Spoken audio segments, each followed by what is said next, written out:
Hi, hello everyone. Morning. Let's talk about trucks, helicopters, and another thing, which is not a helicopter, not a drone.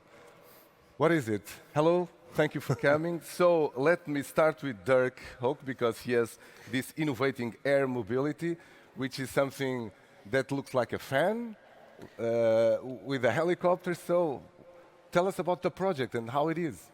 Well, you're addressing a good point. We're still looking for the perfect name for the product category because we don't like air taxi. So electric air taxi is mostly known. What we have is a multi-copter design, 18 rotors and motors, and fully electric. And at the beginning, one pilot, one passenger, and we will start flying after certification next year in Paris and Rome. So we're getting closer to the new area of mobility in the third dimension. We have seen images from Paris. Are you making some tests in other parts of the world? We just come back from New York. We are finishing 6 weeks US roadshow. We have flown in Dallas, Las Vegas, Tampa, and this Monday in New York. So four successful flights. Why are we doing that? Because the perception of the people is mostly because it looks a bit like a helicopter, that it comes also with the restrictions of a helicopter regarding safety and noise level. And as much as I like helicopters, it is in many areas we changed the narrative. It's very quiet. If we would have a Volocity landing there, we could continue to discuss like we do. We don't have to raise our voice. It's totally safe. It's the similar safety level like an Airbus or Boeing aircraft. So we can operate 1 billion operating hours without safety critical failure. And it's sustainable. It's fully electric, no emission. So the noise is what, like the normal drones that we... To be honest, these toy drones were the idea that the founders used to create the first prototype. And they were flying in 2011 on a yoga ball. They constructed them themselves. It was the first ever eVTOL flight of human mankind in 2011. And it went viral on YouTube. So if you ever Google Volocopter, you will find the video of one of the founders flying on a yoga ball, which was the first ever eVTOL flight. Okay, so now let's move to Airbus. We don't have to introduce Airbus, of course, but there is this new fourth revolution now. It's a big challenge for the aviation industry. And Airbus has the ambition to reach net zero emission by 2050. Yes. Is it possible? We definitely think that it is possible. And we are tackling the issue from many angles. One of the angles is obviously the aircraft itself, and we are working on the engines, so looking at new concepts like open fan. We are working on the wings that will likely be foldable in the future. We are working, of course, also on hybridization, so combination of sustainable aviation fuel or traditional fuel with electricity, and we are working obviously on hydrogen. But the aircraft itself is only one part of the solution. We think that roughly 50% of the effort will be achieved through the aircraft itself, but then sustainable aviation fuel will play an absolutely critical role, and we think that they will play more 30%, 40% of the effort, and then the last part will be optimization of the operations, like continuous climbing and descent, like live optimization of routes, taking into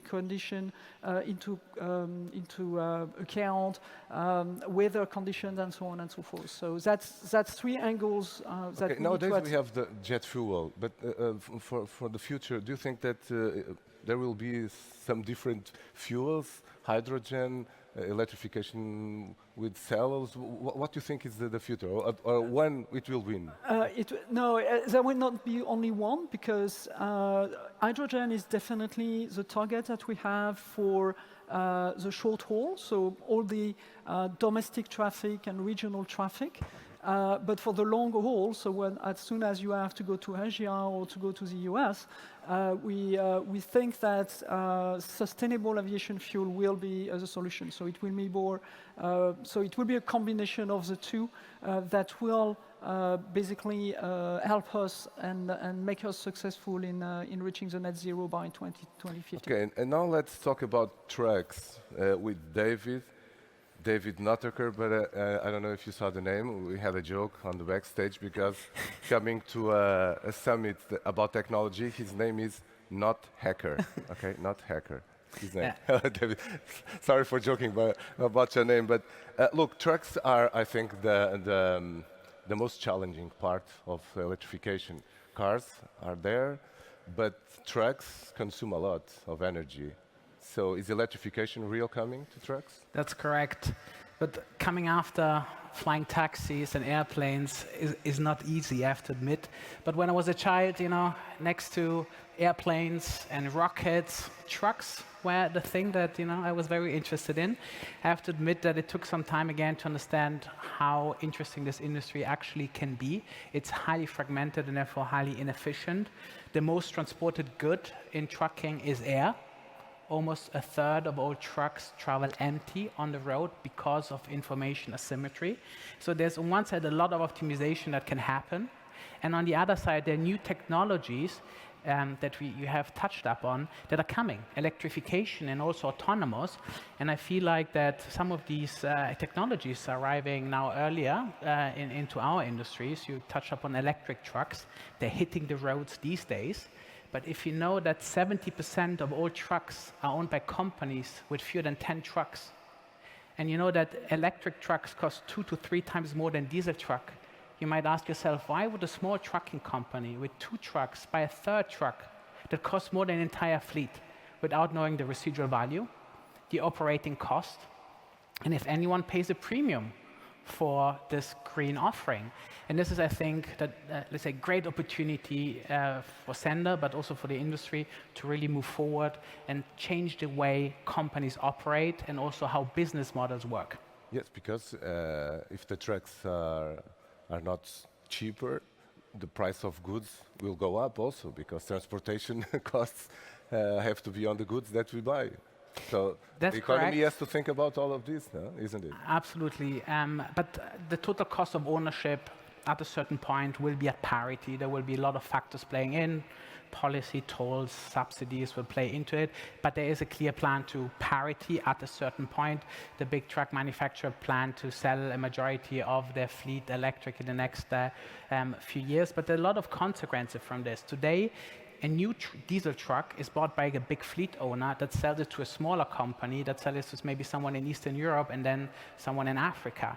With electric truck, also all of this flow completely changes because there's no charging infrastructure in some of the countries that today buy used diesel trucks. And there's also the battery question mark, which makes up 80–90% of the cost in the first place. And before the electrification, will the autonomous trucks be on the road? I think that's a key point because the drivers, there is a big security problem because many drivers get asleep while driving trucks. This is one problem, and the second big problem is that there's an aging population of truck drivers, and we miss a lot of truck drivers on European roads. 400,000 to be precise, and I think this is a problem that is not fully recognized. If you remember what happened 2 or 3 years ago in the UK, where the big headline was no fuel in fuel station and no milk in supermarket, it was because of the lack of truck driver. And if I look at the average age of truck drivers in Europe, and I look at the demand increase, there's a question of, you know, when is it going to happen that we break again? It's going to happen in the next 10 years. And I think when that happens, policymakers will suddenly realize, oh, wait a moment, I can put autonomous trucks on the highway, maybe on a separate lane, and then have the traditional truck drivers shuttle the trailer from the highway to the warehouse and back, protecting that category, improving the working condition of truck drivers while using technology on the long distance. And again, the technology is already there. If you go to mines, if you go to ports, you already see autonomous trucks operating there. Okay, so Catherine, everything is changing and people are so used to the present, that then when they look to an airplane or a helicopter that flies on batteries, they always think, well, they ran out of batteries, and now what? So what is Airbus doing to increase flight safety and airline efficiency? Okay. So the safety is absolutely at the core, and we were discussing with Dirk just before, is absolutely at the core of everything we do. You cannot imagine flying and compromise on safety. This cannot happen. So safety is definitely at the core. We were talking about artificial intelligence, and artificial intelligence will come as an assisting pilot or as an assistant to the pilot to help them to manage the workload that they have in the cockpit, to help them to anticipate the events that are happening around and that were not planned when they were starting the journey. So that's something that we are working on to really support the pilot and increase the safety. And in the past, if you look at the track record of innovation in aviation, all the innovation has always improved the safety. We were talking about the fourth revolution. The first revolution was to fly. The second revolution was to fly safely.